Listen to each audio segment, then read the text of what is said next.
Welcome to Hanging Out with Robert, that's me. This video contains things that I encounter throughout the day. If for some reason I complete a task and you would like to see the details, you can click on the link in the description area below. This video also contains tips and tricks that I learned throughout the years. I plan on leaving this video accessible for about 30 days. After that, you can view it through my Patreon account. Thank you very much for watching. Low battery warning, low battery warning. Crap, I'm out here at the junkyard getting a few parts. I'm getting a caliper. So first thing you want to do is get the tire off. Get that screw out with your special tool. Then once you get this line off, then you take your two caliper bolts off and slide the caliper off. You can mess with those brake pads if you want. This stuff looks like it's not too worn, so I'm going to take a look at the brake pads when I get it off. Oh man, low battery. Now, when you're trying to get that screw out, there's a big possibility that line will start to strip or twist because it's been in there so long, old, rusted, whatever. If you see that starting to give you a hard time, just back away from it. Sometimes vice grip on the tool to hold the tool closed helps, but you just want to be careful you don't strip that, because you don't want to be replacing a brake line as well. Not sure if this recording is going to work, but here's my take for today. Use calipers with some worn down pads. I got a better jack than what comes in these cars. I got a front seat belt. I got a wagon rear seat corner trim piece with a very minor chip in it. I got a tail light and something else I got. I don't see it here, but little bump stop, silly stuff like that. So let me get back to the house, get to work, ship out these parts. Here we are, folks. Another day, another process. I'm going to take another stab at changing the spark plugs on this BMW 328i. I watched a couple videos, talked to a mechanic. They said basically, when you have spark plugs that are apparently stuck in the engine, they've probably been there a while and they're probably stuck due to some form of carbon buildup, mostly related to direct injection. A lot of cars with direct injection experience this. So my primary mechanic that I trust, he told me to warm that engine all the way up, which I did. I drove it around for about 10-15 minutes, got it to operating temperature about 200 degrees, and then he said work those plugs out that way. Now I've seen a couple videos where people, they make a quarter of a turn out, eighth of a turn back in, another quarter of a turn out, a quarter of a turn in, and they just kind of massage them out till they start coming out. And again, my mechanic said it's likely carbon buildup on the end of the plug, and it's got them stuck in the cylinder head. So let me get the cover off, get the coil pack off, and then work this out. Maybe I could set the phone up and record this process. I think you can see it there. I'm going to drop the tool down on the plug, try to get it started in position on that plug. I'm here at about 2 or 3 o'clock. I think it's on there. I'm going to slowly turn this thing. Doesn't feel as bad, but you see how big this breaker bar is. That's about an eighth of a turn. About a quarter of a turn is about there. Now I'm going to take it and I'm going to tighten it about an eighth of a turn.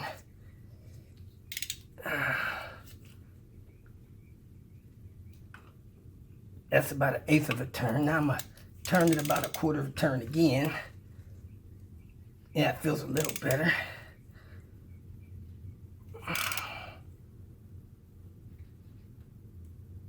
Tight again. Now I'm going to pull it back in about a quarter of a turn in.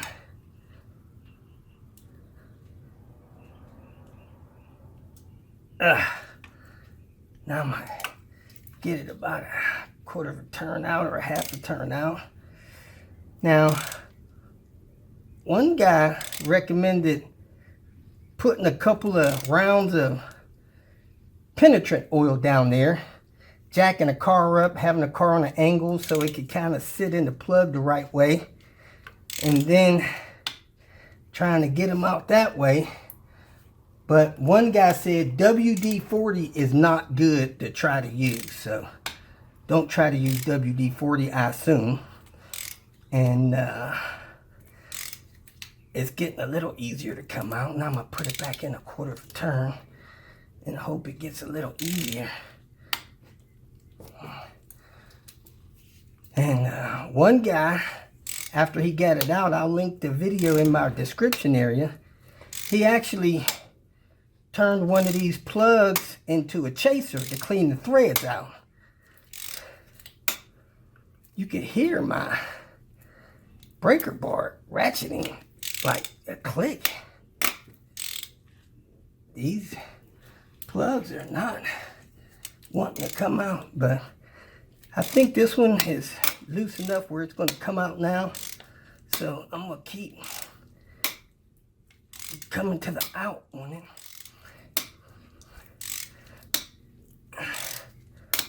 All right, let me go in a quarter of a turn. He chased it and cleaned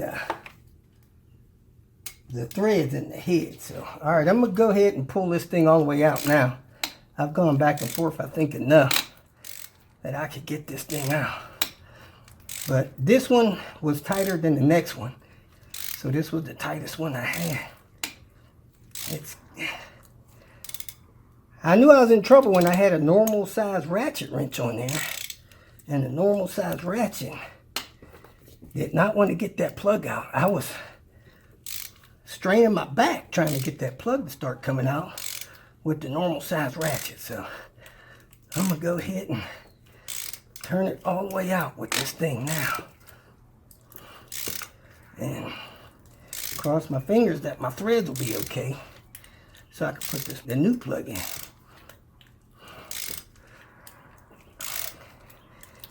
Yeah, it's coming out now. It's not easy, but it's coming out. Again, this is from being in a long time and having carbon build up. One guy says that he don't recommend you install plugs without putting some anti-seize on there. Of course, most cylinder heads are aluminum. So if you put some anti-seize on there, put just a little bit of the aluminum anti-seize on there. But the spark plug companies don't recommend that you put anti-seize on them. They said the threads are coated with something that allows them to not seize in the head. But again, my mechanic said these direct injection engines, high performance engines, are prone to this. So I think we're loose enough to go ahead and pull it out. So let me get the normal ratchet wrench and get this thing the rest of the way out. This has become normal. That's still not coming out.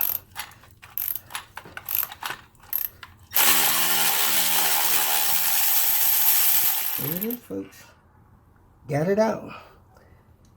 Threads don't look too bad, but they were hard coming out. It's hot. Of course, you could tell which one is old, which one is new. That plug has probably been in there the duration of the ownership. And trying to focus in on the gap. You can check the gap on both plugs, make sure it's proper. Go ahead and turn this thing in. It's supposed to be dialed in at around 23 Newton meters, which is 17 foot-pounds. So I'm doing them one at a time, so I'm going to go ahead and put that thing in there. Don't seem to be anything actually on this thread. A little bit of carbon buildup on there, but the part number appears to be a little different. One of them is an M. Man, this thing didn't like focusing. M793, and this is an M14N. I don't know if that's changed over the years or if it's the same plug or what. Let me see if I see another number on the base of this thing there. There's another number there. SILZKBR8D8S.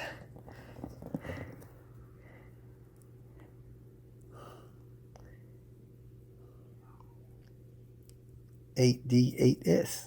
All right. Maybe that's the part over there. Let me get this thing installed. I'm going to put the socket on it, thin wall socket on there, put the pivot on there, slide it down in there, start to get it going by hand. You want to get this thing 2 or 3 turns in there by hand before you put a tool in there to start cranking it in there to torque it. You don't want to cross thread it and mess up the threads in the cylinder head. Again, a spark plug socket has this rubber stuff down in there. Let me put a light on, see if you can see down in the barrel of that tool. Alright, you can see down in the barrel of it, it's got a piece of rubber down there that holds the spark plug so you don't drop it, anything like that. So you slide that spark plug in there, get the threads down in there, and see it won't fall off the tool. So go ahead and put your adapter on there, screw it down in the head, screw it all the way in, and then torque it. So here we go. We lower that thing down in there. Like I said, it's got to take a little turn. You get that thing started by hand, screw it in a little bit. You can pull the tool off of it if you want, just to make sure that it's going in there. But I promise you it is going in there. It's not coming out.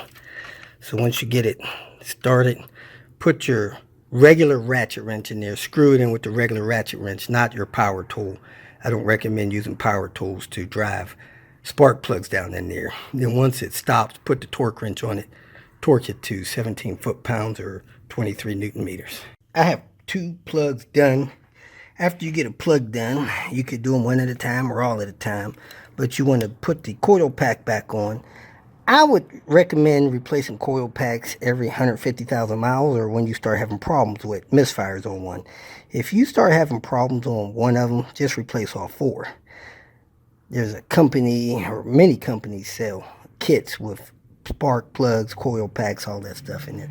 These are performance cars. You really can't play around with that. But there's a spark plug down in there. We're going to lower this coil pack in. You see it has a pointer there. That pointer has a slot in the cylinder head right there that it goes in. So you push that all the way down. You massage that boot on the plug. You massage the top boot on the cylinder head. You make sure that it's pointed properly in the slot in the head. Then you slide the plug in position. As you start to push that plug in, the cap starts coming down. You lower the cap down, that pulls it in until you hear it snap. And that's it. Go ahead and do the other one. So putting the other one down in here, massage it on top of the plug, massage it on top of the head, make sure it's pointed in its slot. Put your plug in place, start to slide it on, massaging it in place. You got to make sure this is all the way open to get that in. And as you see, it starts to lower it. Push it down till you hear a little click. Good to go. 2 more to go. Now these next 2 plugs, because they're hard to reach, they're a little bit under this engine frame brace there in the cowl. You have to switch from this 6-inch extension to either 2 3-inches or 3 and a 2, or what I have here is a 3 and a 1.5 with that swivel. So I basically have 4-inch extension here, and that's perfect size for getting that one plug out with the swivel on it. I got it out, getting ready to go back in with the new one, and that'll be the same for that last coil back there. I'll try to film taking that out since it's in a tight spot, just to show you could get it out with this engine bracing in like another guy did on his video. The gap on the plugs that I'm pulling out is right about 0.029, and the ones going in is at 0.028. This is probably the proper gap setting going in. Really shouldn't feel the difference in new plugs when you change them as recommended, because they want you to change them before they get bad and before you start having misfires. And the computer should compensate some for parts that are deteriorating, like your spark plugs. But you should get a little bit better gas mileage. You will probably get a little bit better performance. And, you know, these are performance cars, so you don't want to extend the recommended service interval. Some companies recommend you cutting down what they recommend. Now, cars have recommended intervals that they want you to do to keep the car running good. However, sometimes they will extend that out in their estimate so that the car doesn't need maintenance as often, which gives them a better service rating with JD Powell and stuff like that. So the less maintenance they recommend, that gives them a higher rating for reliability and service. And people think, oh, I could save money by buying this car over that car because I only have to change spark plugs every 100,000 instead of every 60,000. Well, 60,000 is probably the magic number, but 100,000 you could probably get away with, but it's probably not best for the vehicle to extend it out that far. You know, I always tell people, when the manufacturer gives you a lifetime warranty, do everything they recommend. However, if their warranty cuts off at a certain mileage or at a certain time, that's where you need to take responsibility for the maintenance that you're doing on your vehicle to make sure that you don't have problems. Because 10, 15 years after a manufacturer makes a car, mechanics and the manufacturer learns things about that vehicle that they want to change. And guess who gets to make that change? They're making those changes on a new vehicle, and they're not going back recalling cars to make changes just to make them perform better. That's something that you have to take responsibility to do as a car owner. And if you don't like it, buy a new car. You'll have all their new changes. So I have this last coil pack released. The plug disconnected from it. I got it lifted off of the cylinder head. I'm going to lower the connector top back down so that I can have a little clearance to get this thing out of here. The boot on the end of it is rubber, so once you get it lifted up as high as you can, it can fluctuate and come out of there, just like that. Now you want to drop that tool down there, get that spark plug out. So there was ample clearance in getting that out of there. Looked like something was wet on that thing, maybe a little oil or something. We'll see if there's oil on the plug when we get it out of there. And yes, it appears that we have a little oil on top of the spark plugs there, which means that there's a valve cover or probably a cam cover leak. Oil getting down in there. The only way oil will get down in there is if your cylinder head oil well seal is breached. So we got the last one out, getting ready to put it in and close this thing up. And a pro tip, you always want to look close at your porcelain on your plugs you're installing. Make sure they're not cracked, because occasionally a plug gets damaged, somebody drops it or something like that, and it can crack the porcelain. You put that in your engine, it could chip a valve, or it can cause misfire, stuff like that. You're thinking, man, I just put new plugs in. That's not it. Well, it could be it. If porcelain gets cracked, somebody drops it or something. So check them out, put them in, torque them down, and you should have good success with your tune-up. Again, you lower the plug down in the hole, you start turning it in by hand, give the tool a little tug, make sure the plug is not coming up out of there. Turn that thing in by hand as far as you can before you put a wrench on there. And you could either put your torque wrench on there or your standard ratchet wrench, run it down into the hole until it stops, gets snug, then torque it. Now that all four are done, make sure your coil packs are seated all the way on your cylinder head. That one doesn't look like it's seated all the way in. So I'm going to try to push that last one down a little further. It looks like it's up about 1/4 of an inch. The next one's down.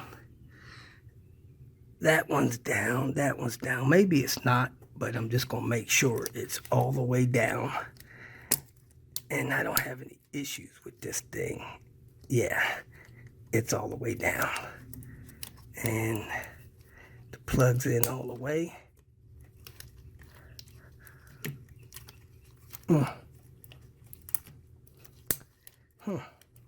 There it goes. That was a little tricky. All of them are secure. And we're ready to put the insulation back on, the cover back on, fire it up, take it for a test drive. So we've already done the oil and the filter replacement. The video to that is linked in the comments. We already done the air filter. The video of that is also linked in the comments. And now we did the spark plugs that constitute a tune-up on this vehicle. So you can check your owner's manual for other recommended servicing and maintenance. And we're going to put this insulation on top, put the cover on top, making sure we guide those tabs back in those two places and locking the cover on these three places. Take it for a test drive. We'll be all done.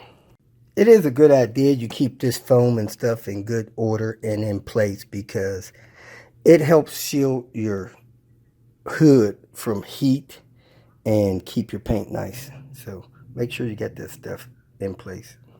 These are the tools I use to do this job. You gotta have a torque wrench capable of going down to 17 foot-pounds, 23 Newton meters.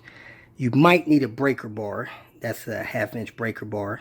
So I got a 1/2-inch adapter there. You need a ratchet wrench. You need 4 spark plugs. It's recommended that you get a filler gauge gap checker for your spark plugs. You need a thin wall 14mm spark plug socket.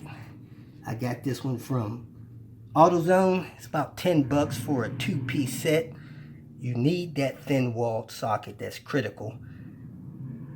Now, if you buy the BMW tool, it has a pivot union in it. If you don't get the BMW tool, you get the straight one. Those plugs are in on an angle, so you'll need a union. It's a slight angle, but an angle nonetheless. You don't want to break a spark plug.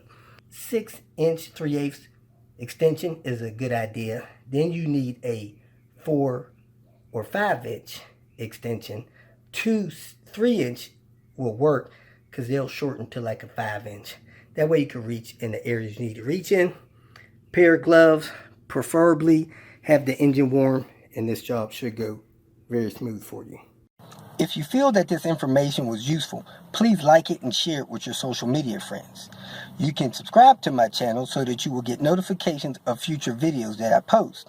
You can follow me on Twitter, and if you need to contact me directly, please visit my website. And if you have any questions, leave them below, and someone or myself will reply to them. Again, thank you very much for watching.